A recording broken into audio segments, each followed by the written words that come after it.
और बंगाल में चुनावी नतीजों के 4 दिनों के बाद भी सियासी हिंसा थमने का नाम नहीं ले रही है। पहले टीएमसी और फिर बीजेपी समर्थकों में झड़प होती थी, लेकिन अब तो निशाने पर बंगाल पुलिस भी आ गई है। गुरुवार को हुगली के श्रीरामपुर में टीएमसी पार्षद ने एक एएसआई पर हमला कर दिया और उसकी नाक पर जोरदार मुक्का मारा, जिससे एएसआई की नाक फट गई। पुलिस ने लाठीचार्ज करके हालात को काबू में किया और समर्थकों के साथ आरोपी टीएमसी पार्षद को अरेस्ट भी कर लिया गया। इधर कोलकाता से सटे हावड़ा के शिवपुर में बीजेपी के मुस्लिम समर्थकों पर टीएमसी सपोर्टर्स ने बमों से हमला कर दिया, जिसमें 2 बीजेपी कार्यकर्ता घायल हो गए हैं। एक तरफ बंगाल में सियासी हिंसा जारी है और दिल्ली से जा रही टीएमसी सांसद महुआ मोइत्रा को फ्लाइट में भी नारेबाजी का सामना करना पड़ा। तो ये 4 तस्वीरें आप देख रहे हैं। एक तरफ जहां पर बमबाजी हुई है बीजेपी कार्यकर्ताओं के ऊपर, हावड़ा में शिवपुर में हमला किया गया। इसके अलावा बीजेपी समर्थकों पर फायरिंग हुई नॉर्थ 24 परगना बशीराट में। श्रीरामपुर में टीएमसी के कार्यकर्ताओं ने, एक नेता ने, एक पार्षद ने पुलिस के ऊपर ही हमला कर दिया, जिसके बाद दोनों की अच्छी तरह से धुनाई की गई और उन्हें गिरफ्तार कर लिया गया। और महुआ मोइत्रा को फ्लाइट के अंदर ही लोगों के गुस्से का सामना करना पड़ा।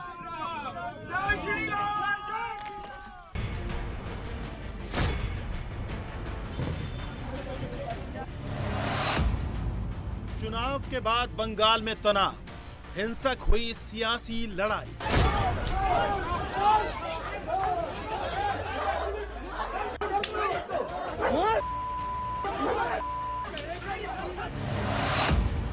बमबाजी और गोलीबारी, निशाने पर बीजेपी के मुस्लिम सपोर्टर।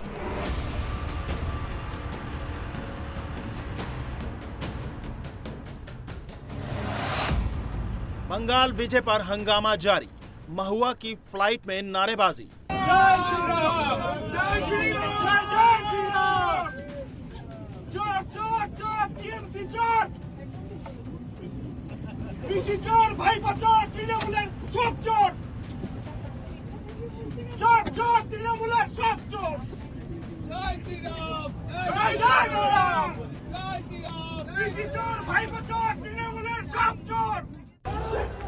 बंगाल के श्रीरामपुर में लाठीचार्ज करती पुलिस बवाल को शांत करने की कोशिश कर रही है।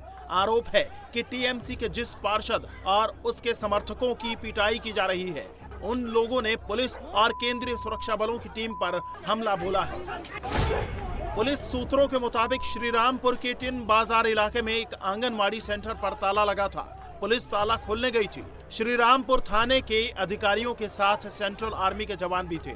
इस दौरान वार्ड नंबर 10 के तृणमूल पार्षद राजेश शाह और कुकुआ ने पुलिस को ताला खोलने से रोका। पुलिस से बहस के दौरान पार्षद ने अचानक एएसआई नटराज की नाक पर मुक्का मार दिया, जिससे एएसआई की नाक फट गई और खून बहने लगा। मुक्का मारने की घटना के बाद गुस्साई श्रीरामपुर पुलिस ने लाठीचार्ज कर दिया और आरोपी पार्षद राजेश शाह और उसके 2 साथियों को गिरफ्तार कर लिया। हुगली में पुलिस वर्सेस टीएमसी की जंग हुई तो कोलकाता के पास हावड़ा में बीजेपी के मुस्लिम कार्यकर्ताओं को निशाना बनाया गया। हावड़ा के शिवपुर इलाके में बीजेपी माइनॉरिटी सेल के नेता मनोज खान और सिकंदर के घर पर बम फेंके गए और ईंट पत्थर के हमले के साथ फायरिंग भी की गई। मनोज खान के सहयोगियों की दुकानों में तोड़फोड़ भी की गई। दुकान बंद করছি আর ওই দিক থেকে ইট পাতা চলতে শুরু হলো, এইদিকেও চালালো। এবার আমি বন্ধ করতে ওই দিক থেকে বোম পড়লো, বোম পড়লো, এই লাগলো, এই বোম পড়লো লাগলো, ওই দিক থেকে बम চালালো, ওই আমার দোকানের পাশেই পড়লো। बीजेपी के मुस्लिम कार्यकर्ताओं का कहना है कि ये हमला तृणमूल कांग्रेस की पूर्व पार्षद के पति बरे ने किया। हमलावर टीएमसी कार्यकर्ता ने बीजेपी का सपोर्ट करने पर अंजाम भुगतने की धमकी भी दी। हमले के बाद इलाके में तनाव को देखते हुए बड़ी संख्या में पुलिस और आरएएफ की तैनाती की गई। कुछ लोग हमारे घर के पास आए थे, जुजूम बना के समीम अहमद बड़े के लोग आके बोल रहे खोज रहे, गाली गुप्ता दे कर गए। हम लोग नहीं मिले तो बोला सारा लोग मुस्लिमों के लोग बीजेपी करता है, कहाँ है मनोज खान, कहाँ है सिकंदर खान, बोलकर चला गया। अभी हमारे लड़के लोग के ऊपर अचानक बमबाजी शुरू कर दिया, 7-8 बम चलाया है, ऊपर से गोली भी चलाया है। ये ऐसा क्रिमिनल है कि एनआईए खट के आया है, फिर भी अरूप राय मंत्री के छत्र छाया में ये पलता है, किसी से डरता नहीं है। ये जिसको चाहता है उसको मारता है, जिसके घर चाहता है लूटता है, कहीं भी किसी से नहीं डरता है। ये ऐसा शख्स है कि जालिम इसके आगे अभी हार मान जाए। लेकिन पुलिस शिवपुर थाना इसको बढ़ावा देके रखा है। शिवपुर थाना आज तक इसका कोई एक्शन नहीं लिया। जब भी एफआईआर हुआ, एक मास्टर का लड़का को मारा, फिर भी एफआईआर हुआ, नहीं उठाया इसको। हम पूछते क्यों नहीं उठता ये, इसको उठाए, उठा के इसके सस्ती से सस्ती सजा दे। हम वो लोग बोल रहा था कि तुम लोग को बीजेपी करने नहीं होगा, तो भाई बीजेपी करने नहीं होगा। बीजेपी तो पार्टी है, हम लोग का मन है, ये तो आज़ाद हिंदुस्तान है। अब अपना आदमी मन से पार्टी भी नहीं कर सकता है। ये तो ये कहाँ लिखा हुआ है कि हम लोग बीजेपी नहीं कर सकते? ये कहाँ लिखा हुआ है कि हम लोग बीजेपी एकदम कर ही नहीं सकते? भाई बीजेपी बोल रहा है लोग कि हिंदू का पार्टी है, हम लोग काफिर होगा। अरे भाई, ये सब क्या बोलने का जरूरत है? हम लोग का मन, ये आज़ाद हिंदुस्तान है, हम लोग जो भी पार्टी करे उससे क्या लेना देना है। वो लोग आकर के बूथ पे मेरा भाई को भी चमकाया। मेरा भाई बैठा था कि 4 मई का बाद तुम्हारा हिसाब होगा, और वहाँ पर जब मार रहा था बम, तो वो लोग बोला है कि ये तो अभी सिर्फ ट्रेलर है, तुम लोग हम पिक्चर दिखाएंगे। तो वो लोग क्या पिक्चर दिखाएगा भाई? हमको समझ में नहीं आ रहा है कि हारने का बाद वो लोग जब ऐसे किया तो जीत जाता तो वो लोग क्या करता। हावड़ा में बीजेपी के कार्यकर्ताओं के घरों पर हमले हुए तो नॉर्थ 24 परगना के पानीहाटी इलाके में भी बीजेपी के समर्थकों पर बम फेंके गए। इस हमले में 5 बीजेपी कार्यकर्ता घायल हुए। बमबारी की घटना पानीहाटी में सेंट जेवियर्स इंस्टीट्यूट के पास हुई। बीजेपी के कार्यकर्ता दत्ता रोड इलाके में स्थानीय लोगों से बात कर रहे थे, तभी बाइक सवार हमलावरों ने देसी बम से हमला कर दिया और भाग निकले। नॉर्थ 24 परगना में दूसरा बड़ा हमला बशीरहाट में हुआ, जहां पार्टी का झंडा लगा रहे बीजेपी समर्थकों पर फायरिंग की गई। राहत की बात यह रही कि फायरिंग में किसी को गोली नहीं लगी। मौके पर मौजूद लोगों ने बताया कि करीब 20 लोगों के एक ग्रुप ने अटैक किया था। इनमें से 3 लोगों ने फायरिंग की, लेकिन पास में ही सेंट्रल फोर्सेस की तैनाती थी। फायरिंग की आवाज सुनकर कुछ जवान वहां पहुंच गए, इसीलिए हमला करने वाले भाग गए। बीजेपी समर्थकों पर लगातार हो रहे हमलों के बाद बीजेपी के नवनिर्वाचित विधायक पीयूष कनोडिया ने टीएमसी को हद में रहने की नसीहत दी है। চলে যাওয়ার পরে সন্ত্রাস শেষ করতে যাচ্ছে না তো, চুরি আমরাও পরে রাখিনি, শুধু দল আমাদের বেঁধে রেখেছে। একদম চোখ লাল করার জন্য মজবুর করেন না, একদম ঠিক কথা। খুঁজে কাউকে পাওয়া যাবে না, কথা দিয়ে দিলাম। एक तरफ बंगाल में बवाल जारी है तो बंगाल के नतीजे का असर अब फ्लाइट के सफर में भी देखा जा रहा है। फ्लाइट के भीतर जय श्री राम की नारेबाजी का ये वीडियो टीएमसी सांसद महुआ मोइत्रा ने जारी किया है। महुआ के मुताबिक वीडियो उनके दिल्ली जाने के दौरान का है, जिसे वायरल किया जा रहा है। महुआ मोइत्रा ने इसको लेकर एयरलाइन में शिकायत कर एक्शन की मांग की है। शुभेंदु अधिकारी के पीए चंद्रनाथ रथ की हत्या को लेकर के लोगों में काफी ज्यादा गुस्सा है। शूटर अब तक पुलिस की गिरफ्त से बाहर है। किसी भी हमलावर की लोकेशन ट्रेस नहीं हो पाई। हालांकि तमाम जांच एजेंसियां चप्पे चप्पे की तलाशी ले रही हैं। सीआईडी से लेकर बीएसएफ तक अलर्ट मोड पर हैं और वहीं इस पूरे मामले में एसआईटी का गठन भी कर दिया गया है। कुछ संदिग्धों को हिरासत में लेकर उनसे पूछताछ की जा रही है। आशंका यह है कि हत्या में ग्लॉक पिस्टल का इस्तेमाल किया गया, जिसकी जांच टीमें कर रही हैं। इस पूरे मामले में सियासत भी काफी तेज हो चुकी है। शुभेंदु अधिकारी समेत बीजेपी के तमाम नेताओं का ये कहना है कि हत्याकांड में प्रोफेशनल शूटर हायर किए गए। और देखिए, इसमें टीएमसी का हाथ है, ये बीजेपी की तरफ से आरोप लगाया जा रहा है। टीएमसी मामले की सीबीआई जांच की मांग कर चुकी है पहले ही, और ऐसे में एजेंसियां हर एंगल से जांच में जुटी हैं।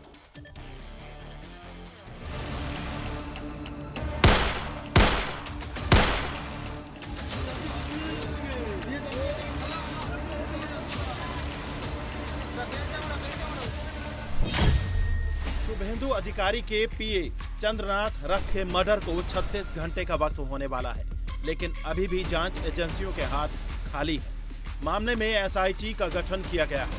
1 या 2 नहीं बल्कि 3 टीमें लगी हुई हैं और एक पहलू की जांच हो रही है। हत्या की जांच के लिए बनाई गई एसआईटी की टीम को सीआईडी के डीआईजी लीड कर रहे हैं। एसआईटी में अलग अलग जिलों के पुलिस ऑफिसर्स को शामिल किया गया है। पुलिस का कहना है कि कई संदिग्ध हिरासत में हैं। 3 संदिग्धों को पकड़ा भी गया है, जिनसे पूछताछ की जा रही है। हालांकि मुख्य शूटर्स अभी नहीं पकड़े गए हैं। आप देखेंगे तो तमाम जो पुलिस ऑफिसर्स हैं, एसआईटी की टीम है, वो इन्वेस्टिगेशन कर रही है। तमाम सीसीटीवी फुटेज सामने आई है, जिसमें संदिग्ध हमलावर बाइक पर नजर आ रहे हैं। साथ ही जो पीए हैं चंद्रनाथ रथ, उनकी स्कॉर्पियो गाड़ी नजर आ रही है और वीडियो भी निकलकर सामने आई है कि किस तरीके से जब फायरिंग हुई, क्या उस वक्त स्पॉट की स्थिति थी गाड़ी के अंदर, किस तरीके से कौन घायल कहां पर पड़ा हुआ था, ये सब कुछ उन वीडियो में निकलकर सामने आया है। फिलहाल एसआईटी की टीम इस पूरे इलाके के अंदर जितने भी सीसीटीवी कैमरे हैं उनके डीवीआर को खंगाल रही है, फुटेज खंगाली जा रही है, ताकि जो हमलावर हैं उनके चेहरे क्लियर हो सकें। क्योंकि अब तक बाइक जो है वो उनकी तस्वीरें निकलकर सामने आई है सीसीटीवी फुटेज में, लेकिन हमलावर के चेहरे अभी तक साफ नहीं है। पुलिस ने कुछ लोगों को, कुछ संदिग्धों को जिन्होंने पूरी रेकी की, उन लोगों को हिरासत में लिया हुआ है। प्रशासन मामले को लेकर कितना गंभीर है, इसका अंदाजा इस बात से लगा सकते हैं कि हत्याकांड की जांच बंगाल पुलिस ने शुरू की थी। उसके बाद सीआईडी और एसटीएफ की टीम ने मर्डर स्पॉट पर सबूत जुटाए और फिर बीएसएफ की एक टुकड़ी ने भी क्राइम स्पॉट का दौरा किया। यानी कुल मिलाकर आरोपियों तक पहुंचने के लिए सभी एजेंसियां अलर्ट पर हैं। बॉर्डर सील कर दिए गए हैं। पुलिस को शक है कि इस हत्या के लिए प्रोफेशनल शूटर्स का इस्तेमाल किया गया और इसकी सबसे बड़ी वजह है मर्डर में इस्तेमाल होने वाली पिस्टल। पुलिस को जो घटनास्थल से गोलियों के खोखे मिले हैं, उनकी जांच से पता चला है कि चंद्रनाथ की हत्या ग्लॉक 47X पिस्टल से की गई है। ग्लॉक 47 ऐसी पिस्टल है जो ऑस्ट्रिया मेड है, इंडिया के आर्म्स मार्केट में आम लोगों के लिए उपलब्ध नहीं है। ये सिर्फ इंडिया के टॉप क्रिमिनल्स, बड़े गैंगस्टर्स और उनके शूटर्स के पास ही मिलती है और ऑस्ट्रिया मेड इस पिस्टल की सप्लाई पाकिस्तान और बांग्लादेश के रूट से होती है। ग्लॉक 47X एक आधुनिक 9mm कैलिबर वाली स्ट्राइकर फायर पिस्टल है और इसका इस्तेमाल मुख्य रूप से अमेरिकी बॉर्डर में तैनात सुरक्षा कर्मी करते हैं। इस पिस्टल का फायरिंग रेंज 50 मीटर है और सटीक रेंज 25 मीटर, यानी अगर 25 मीटर दूर से दुश्मन को टारगेट किया गया तो बचने की कोई संभावना नहीं है और ये एक बार में बस्ट फायर कर सकती है। शुभेंदु अधिकारी ने भी यही आशंका जताई है। उनका कहना है कि चंद्रनाथ का कत्ल पूरी प्लानिंग के साथ हुआ है और इसमें प्रोफेशनल शूटर का इस्तेमाल किया गया है।